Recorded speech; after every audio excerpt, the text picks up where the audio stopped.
নমস্কাৰ সকলোকে। আজি সানডে স্পেচিয়েল খানা কি বনাইছোঁ তাকে চাওক। এইপিনে মই বনাইছোঁ নেচেৰামাহ গাজৰ কুটি আলু ভাজি, তাৰপিছত মগু মচুৰ মিক্স দালি, তাৰপিছত আছে ভাতকেৰেলা আলু ভাজি, ধনিয়াৰ বিলাহীৰ চাটনি, তাৰপিছত সেইপিনে চালাড বিট গাজৰ পিঁয়াজ এনেকুৱা দি চালাড, এইখন মেইন আৰু মুৰ্গী মাংস। চ' আজি দুপৰীয়াৰ খানা আমি এনেকুৱা খালোঁ। আপোনালোকে কি খালে জনাব। যদি মোৰ ভিডিঅ' ভাল পাই চাই তেনেহ'লে লাইক কমেণ্ট কৰিব, আৰু যদি নাপায় তেনেহ'লে নাচাব। এয়া আজিৰ খানা এনেকুৱা।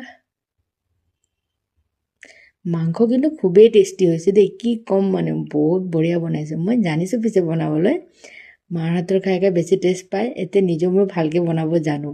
চ' এই আজিলৈ আহিছোঁ আৰু দেখিছেনে মাংস, মুৰ্গী মাংসৰ পৰা জোল বনাই দিছোঁ, বঢ়িয়া লাগিছে আৰু। হ'ব দিয়ক, আজিলৈ আহিছোঁ, নেক্সট ভিডিঅ'ত আকৌ লগ পাম। Bye bye.